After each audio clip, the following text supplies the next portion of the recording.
The battlefield was chaos. Explosions shattered the night sky. Smoke and fire painted the horizon in shades of red and black. The cries of wounded soldiers echoed through the dust-filled air, their voices drowned by the thunder of distant artillery. And in the middle of it all, she sat, wounded, blood on her uniform, silent. Her silence was unnatural. Soldiers screamed, medics shouted, commanders barked orders, but she remained still. Her breathing shallow, her gaze fixed, as if she carried knowledge no one else could understand. A Navy SEAL medic rushed toward her, sliding to his knees in the dirt. "Stay with me. What's your unit? Who trained you?" But her lips did not move.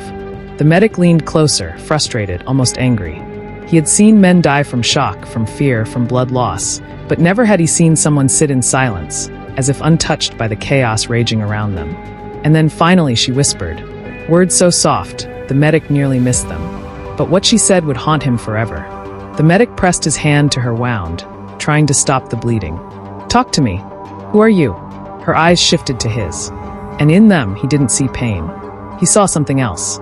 A depth, an endless ocean of memory, of loss, of fire. Her silence was not weakness. It was defiance. Finally, she spoke again. Her voice was broken, but steady. "My training wasn't given. It was taken. By life itself." The medic froze. What did that even mean? Her story began in a place without names, without borders. A small village where the earth was dry and the skies were heavy with smoke. She was a child when the first soldiers came. She remembered hiding in the ruins of her home as bombs fell. She remembered her mother's voice fading in the fire. She remembered hunger, not as a passing pain, but as a constant teacher. Children learn numbers in schools. She learned them by counting the days since she had last eaten. While others trained in academies, she trained by surviving each night. Every step was a lesson. Every scar was a textbook. Her childhood was her boot camp. The medic listened, stunned, as she revealed fragments of her past. She never wore a uniform. She never saluted a flag. Her battlefield was not chosen. It was forced upon her. Where elite soldiers learned tactics in clean classrooms, she learned them in dirt and blood. She watched how shadows moved before an ambush. She listened to silence before an attack. She learned to read the wind, the footsteps, the silence itself. And in time, silence became her greatest weapon. "While you learned to fight," she told the medic, "I learned to endure." That is the difference between training and survival. The medic asked, "Why stay silent? Why not cry out? Why not call for help?" Her haunting answer, "Because silence carries truths no one wants to hear. In silence, I learned who I really am. In silence, I saw wars no one admits exist. And in silence, I became stronger than any weapon." Her words struck the medic harder than any explosion.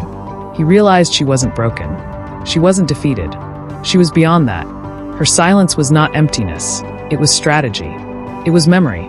It was defiance against a world that had tried, again and again, to erase her. Reinforcements arrived.